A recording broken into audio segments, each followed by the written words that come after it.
ब्रह्मा शनिवार दिन भारतीय कम्युनिस्ट पार्टी साबुलिया श्रमिक भवन पड़िया परिसर में शतवार्षिक प्रतिष्ठा उत्सव खलिकोट आंचलिक संपादक दुर्गाचरण पात्र सभापतित्व में अनुष्ठित हो पार्टीर वरिष्ठ और दीर्घ दिन धरी संश्लिष्ट और सक्रिय रही 8 जन तथा के पीतांबर पात्र, हरिहर बेहेरा, शशि बेहेरा, अर्जुन दलाई, श्रीनिवास दास, धोबा गौड़, राममूर्ति जानी, जनार्दन खुंटिया प्रमुखों को फूलतोड़ा और उपढौकन दे संबोधन कर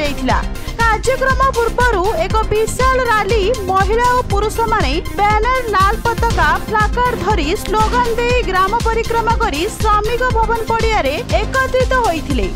एवं पताका उत्तोलन करथिले। कृषक जिला सभापति श्री हर्ष रथ एही कार्यक्रम रे सीपीआई रो जातीय संपादक मंडली सभ्य रामकृष्ण पंडा, पूर्वतन विधायक एन नारायण रेड्डी, एन भानुमती रेड्डी, एआरएसएफ राज्य सभानेत्री संघमित्रा जेना, बीकेएमयू जिला सभापति रघुनाथ गौड़, सीमांचल बेहेरा, आईनजीबी जयराम दास, पूर्वतन सरपंच मनोज गौड़, पूर्वतन समिति सभ्य कंध प्रधान, गंजाम जोन संपादक बी दंडपाणी पात्र, पूर्णरथ प्रमुख मंचसीन होई केंद्र और राज्य सरकार निर्वाचन पूर्व प्रतिश्रुति पर मुहूर्त पासुरी जाइछन्ति बोली विभिन्न समस्या को नहीं स्वर उठाइथिले। अन्यमानक मध्यरे पूर्वतन सरपंच साबुलिया ग्राम पंचायत प्रकाश चंद्र पंडा, अशोक पोलेई, लक्ष्मी पाणिग्राही, गुरुदेव जानी, जगन्नाथ प्रधान, पूर्णचंद्र दलाई, सीमांचल पात्र, गंगाधर पात्र सहित खलिकोट ब्लॉक विभिन्न पंचायतर शताधिक दलीय कर्मी, महिला, कृषक,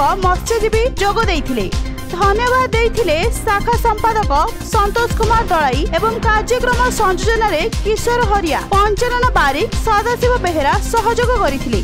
गंजाम रंभारू बनवासी सेटिंग रिपोर्ट news.in। लंबा समय धरि किछि कहिबार नै मु आपन मानक सहित केवल कथा हेबा पई आसी